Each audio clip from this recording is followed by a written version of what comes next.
How about you? How you doing today? Doing good. Ben should be here in just a second, but I'll start by saying thank you so much for supporting the Kickstarter and for helping us bring the show back. Obviously, it means a ton to myself, Ben, and the entire team. So I hope you've been enjoying the episodes. Oh man, they've been awesome. The current season has I want to say like three of the episodes are in my top 10 of all time. Oh, that's awesome! Somebody else recently said something very similar that like their top episodes have come out within like the past couple months. So that's great. Hey Ben. Hello, hi. Um, so I'm a little bit late, but I assume Chad's already given the introductions. He Great has, he to great to has. talk to you. So I'm excited about this pitch. So the general idea behind this is the floor is yours. However you want to go about your pitch, go for it. There's no judgment or expectation or anything like that. We're just excited to chat with you about it. Awesome. So you guys can see my presentation currently, right? Yep. Yeah, Awesome. Well, let's get this started. I'm gonna move through at kind of a brisk pace, but save some time for questions after. So let's get this sure. started. Sounds good. I just actually wanted to start by thanking you guys for allowing me to help save my favorite web series. Death Battle has been a part of my life since I watched Samus vs. Boba Fett nearly like 15 years ago now. You Oh guys wow. have been awesome, and it's really cool to be able to contribute to that in some small way. Without further delay, let's get into my pitch. Eorzea's champion, the Warrior of Light, versus the hero of the Red War, the Guardian. Okay. Interesting. Okay. The Warrior of Light is the hero of the MMO Final Fantasy XIV. While their gender, race, and appearance are up for the player to decide, their power is undisputed. They're either a survivor of Bahamut's meteor that reset the world, or they're a new adventurer arriving to the guild. They fought tech-wielding super soldiers, elemental gods, dragons, reality-shaping ancient sorcerers, all-consuming ancient demons, and a being that represented the concept of nihilism itself. No matter what enemy they're up against, they have an ability somewhere in their arsenal to help. They can shield themselves and allies with Holy Light as paladins. They can control the elements as black mage, heal themselves and others as a white mage, and even drain souls as a dark knight. And don't even get me started on blue mage. Really don't, they have hundreds. The Warrior of Light also possesses an innate ability known as the Echo, which is a fragment of their former life. It manifests differently for different users. In their case, it's usually an immunity or at least massive resistance to their soul being corrupted or influenced, as well as the ability to see into the past or the future. In addition, they possess the magic of Azum, allowing them to cheat and summon allies to their side through time and space in times of great need. Looking at their arsenal, it's easier to list the things they can't do. They have 22 jobs and nearly 700 different abilities. They're able to react to anything an opponent may throw at them. Across the world, across dimensions, and across the stars, the Warrior of Light can forge a new dawn. As for the Guardian is the main character of the MMOs Destiny and Destiny 2. Like the Warrior of Light, everything about their appearance is decided by the player. They start as a rookie guardian, revived after the Dark Ages in the Age of the City, and they rise from a complete nobody to the solar system's greatest hero. They've thrown down with space pirates, intergalactic warlords, interdimensional robots, wish dragons, gods who operate off the metaphysical concept of the survival of the fittest, and a being that represented the concept of nihilism itself. Wait, that sounds familiar. The Guardian is a master of every element within the Destiny universe, and these are not your normal JRPG elements. Solar is combustion, heat, nuclear fusion, and even healing. Creation and destruction in one. Void is gravitational attraction, dark energy, and dark matter, letting the Guardian generate black holes, spatial warps, or manipulate magnetic fields.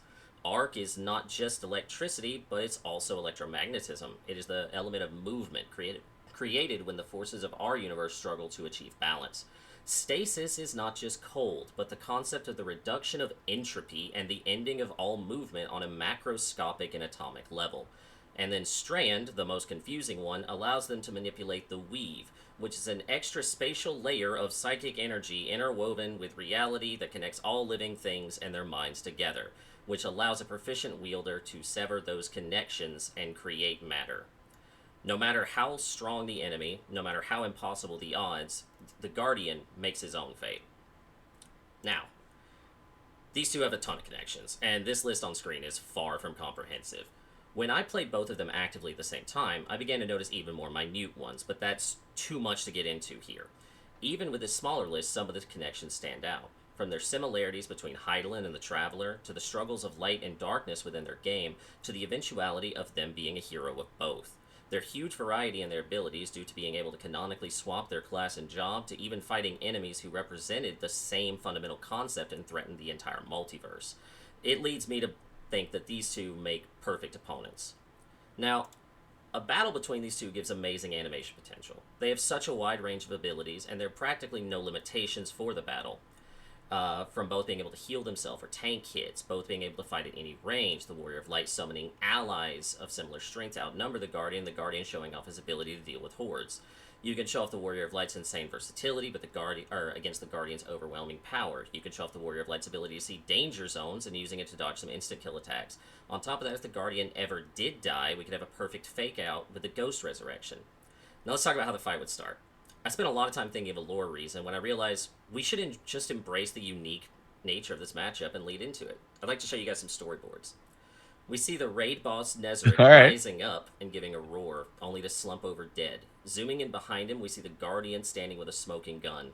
The golden engram, the raid loot, pops out, rolling along the ground. The Guardian drops down from their perch, running towards their desired loot. Just as they reach for it, it vanishes. They stand in shock, quickly turning around to see their raid partner holding it. The Warrior of Light has rolled need on the raid exotic, stealing it out from under the Guardian and initiating the fight. So in Destiny, loot is instance to each player. You don't see each other's loot. But in Final Fantasy XIV, you roll for it. Embracing the nature of these both being MMO characters and imagining the Warrior of Light stealing the long-desired raid exotic out from under the Guardian, I think makes a hilarious opportunity for a fight opener. And, oh my god. That's so funny. And I'm just saying, I'd start a death battle if a man looked at me that smug.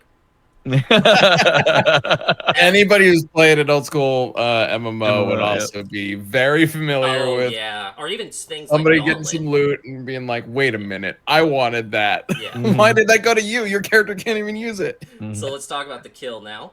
The Guardian has fallen to one knee. This is how I think it would end. Breathing heavily after finishing off the rest of the allies the Warrior of Light summoned. He looked up, seeing the Warrior of Light hovering above him, raising his staff to the sky as space seems to break as a meteor begins falling towards him. We switch to a POV shot as the Warrior of Light watches the Guardian vanish from view as the meteor eclipses him. There's suddenly a flash of light, like a solar eclipse, as golden light emanates from behind the meteor. Coalesces into a glowing light in the center of the meteor, and we zoom out to see the Guardian still on his knees, raising the golden gun to the meteor, firing its beam through it and through the head of the Warrior of Light. Time hangs still for a moment before the meteor and the Warrior of Light collapse into golden dust around the Guardian. Now, you could either end it, if you went with this one, as a, right here, somber, or you could have the raid exotic then land in his hand if you wanted a more Oh, no, 100% he has to drop loot. He has to drop the loot. It's an MMO. Yeah. Now, I think this battle comes down to 5 important categories, which are power, speed, versatility, experience, and survivability. And this is how I think the stat breakdown would go. I'm not going to spend much time here. It is more for your viewing pleasure later when I send the presentations. But if there's any time left for questions, I'll gladly go over it at the end. This is the thing I really wanted to get to, though. Yeah. Why this battle? This matchup is a special one to me. Both of these games were games I played together with a large group of friends, falling in love with both universes, making friends on them even. MMOs have a special effect that's really hard for other games to fully replicate. But why this matchup for you guys, though? Outside of the connections, the combat, and all that, both are popular MMOs that still maintain large player bases with daily players in the hundreds of thousands. Millions of people have played these games. Unlike other games or media where you may consume them once and not play again, with MMOs, there's such a huge fan base of daily players that any video involving them from a large channel is going to get lots of traffic. MMO fans are naturally competitive with other MMOs. I think it would end up stirring some traffic if it was announced, as people would want to show off what their MMO protagonist can do. But thank you for listening, and I hope this presentation has sold you on the potential of this matchup, and if we have time for any questions, I'd love to answer any and all you may have.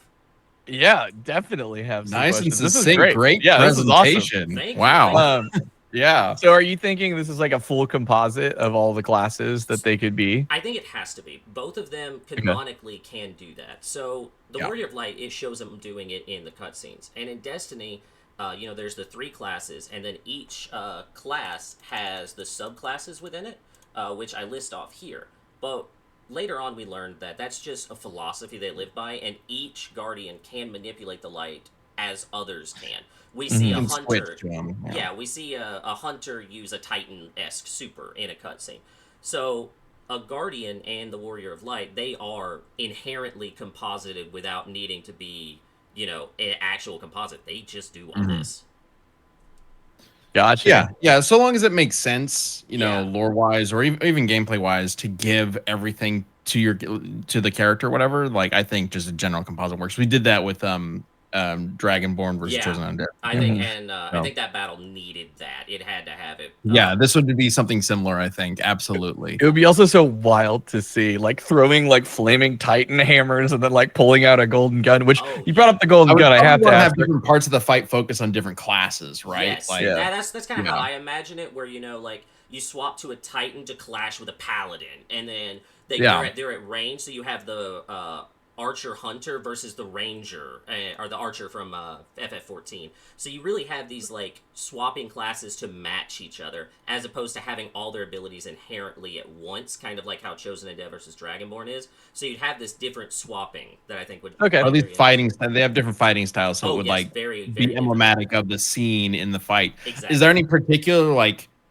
I guess pairing that you would really want to see, like a specific class versus class, or like spell versus weapon, or something along those lines? So, I don't know if you saw at the end of this section, because I put it kind of small, but Yeah, aside from the alt, I see. yeah, I have an alt winner here, which is just because it is another clash that I think works well.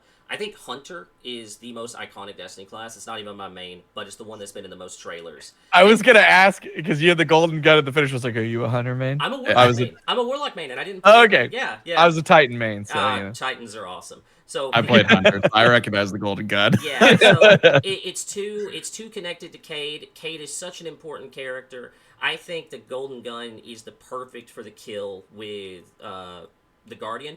But if we went with the Warrior of Light, I'd probably have it be Thunder Crash and the Dragoon Dive, Dragon Song Dive, clashing with each other, because those are the most iconic for that specific thing. Like the Dragon Song Dive, Dragoon Fall, that is the most iconic Final Fantasy class. It's won every one of those. So this is one or a few things that I'd like to see. And then as for other stuff, I think there could be a hilarious option where like the Warrior of Light tanks up as one of Paladin's like tanking limit breaks, and the Guardian does the same thing with something like Sentinel, and there's just a moment where they're hitting each other and they're just completely invincible to all harm. Okay. Yeah. That's great. Wow. Okay. Yeah. Really interesting pairing. Yeah. Like I wouldn't have expected this kind of pair, but like, I get it. it makes sense. It makes sense. I like it. They got a lot of connections that I think a lot of people hadn't really noticed. Specifically, the fact that both their stories deal with the struggle of light and darkness. It's a very inherent part of their universe, and that's what led me to kind of lean to this one over the much more popular Guardian versus Tenno. No disrespect against that matchup, I think it's great. This one is just I have more of a connection with Final Fantasy 14, so maybe I noticed the connections between these characters a bit more. Yeah, I also like the more like technology of Destiny, right? Guns and all that stuff versus I also, go ahead. Swords and magic and sorcery, I guess, of Final Fantasy, right? Yeah, and I just love the clashing thematics, as you mentioned, because Destiny is sci-fi, but it's also sci-fi magic. So you have that clashing with the craziness of Final Fantasy, and you have all these different abilities that, you can look at. And then the fact that, some of their abilities kind of hard counter each other. Like, Strand is crazy. Yeah. I'm sure there's a lot of interesting, like, comparisons and interactions that we could find with that. Fantastic idea. Cool. Very interesting. Yeah, this is really cool. And I love me some sci-fi magic. I'm glad to hear it. I'm glad to hear it. Yeah. So sounds like you already know this, but if you want to send this to us, an email will pop up in the chat that you can send it to us through. Great job with the presentation and just killed it. Yeah, this is great. Thank you so much, guys. Yeah, thank you. We're the ones who got to thank you. Like, Well, the show's back because you help. As I mentioned at the start, when it's a web series that's been a huge part of my life for 15 years, I've made friends through the community, and I've watched. Love to hear that. Yeah, watched basically every episode as it aired, even ones for series that I wasn't really interested in, and it got me into some series and stuff. So that's like appreciate that. it is cool for me too to be able to be a part of this. Awesome. Well, thank you so Oh, yeah, much. thank you. Hope you have a great rest of your day. And yeah, You as great well. idea. Take care, Yep. guys. It was great. Have a meeting good you. one.